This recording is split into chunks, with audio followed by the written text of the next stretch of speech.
American ആക്രമണത്തിന് മാരക തിരിച്ചടിക്ക് ഇറാൻ തയ്യാറെടുക്കുകയാണ്.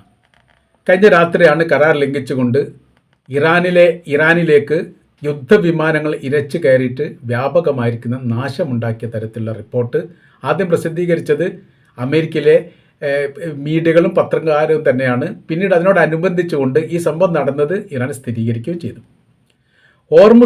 ഓർമുസിലൂടെ കടന്നുപോയ ചരക്ക് കപ്പലിനെ ഇറാൻ ആക്രമിച്ചതിനുള്ള പ്രതികാരം എന്ന തരത്തിലാണ് അമേരിക്കയുടെ നാവിക വ്യോമസേന സംയുക്തമായി ചേർന്നുകൊണ്ട് പേർഷ്യൻ ഗൾഫിൽ നിന്ന് ശബ്ദമില്ലാത്ത യുദ്ധവിമാനം ഉപയോഗിച്ച് ആക്രമണം നടത്തി. അതാണ് അതിൻ്റെ പ്രാഥമികമായിരിക്കുന്ന റിപ്പോർട്ട്. ഇറാനിലുള്ള മിസൈൽ വിക്ഷേപണ കേന്ദ്രം, ഡ്രോൺ നിയന്ത്രണ കേന്ദ്രം, റഡാർ സംവിധാനങ്ങൾ, സൈനിക സംഭരണ കേന്ദ്രം എന്നീ മേഖല കേന്ദ്രീകരിച്ചുകൊണ്ടാണ് ആക്രമണം നടത്തിയത്. 6 തവണയോ ബോംബ് സ്ഫോടനം നടന്നതായിരിക്കുന്ന വിവരമാണ് പുറത്തു വരുന്നത്.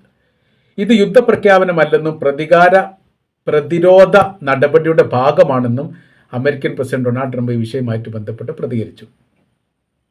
ഇറാന്റെ ഭാഗത്ത് പ്രതികരണങ്ങൾ വന്നു. അമേരിക്ക ദുഃഖിക്കേണ്ടി വരും, ഈ മേഖലയിൽ നിങ്ങൾ സുരക്ഷിതരല്ല എന്നുകൂടി അതോടനുബന്ധിച്ച് പറയുന്നു. മേഖല എന്ന് പറഞ്ഞാൽ ഏതാണെന്നതിനെക്കുറിച്ചുള്ള വിശദീകരണമൊന്നും വന്നിട്ടില്ല.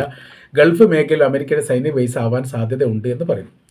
എന്നാൽ മറ്റൊരു റിപ്പോർട്ട് ഇങ്ങനെ പറയുന്നു, ഇറാൻ ആദ്യഘട്ടത്തിൽ തന്നെ, അതായത് ഈ ആക്രമണം നടന്ന ഉടനെ തന്നെ അമേരിക്കയുടെ സൈനിക ബേസ് കേന്ദ്രീകരിച്ചുകൊണ്ട് ശക്തമായിരിക്കും തിരിച്ചടി ഇറാൻ നടത്തി.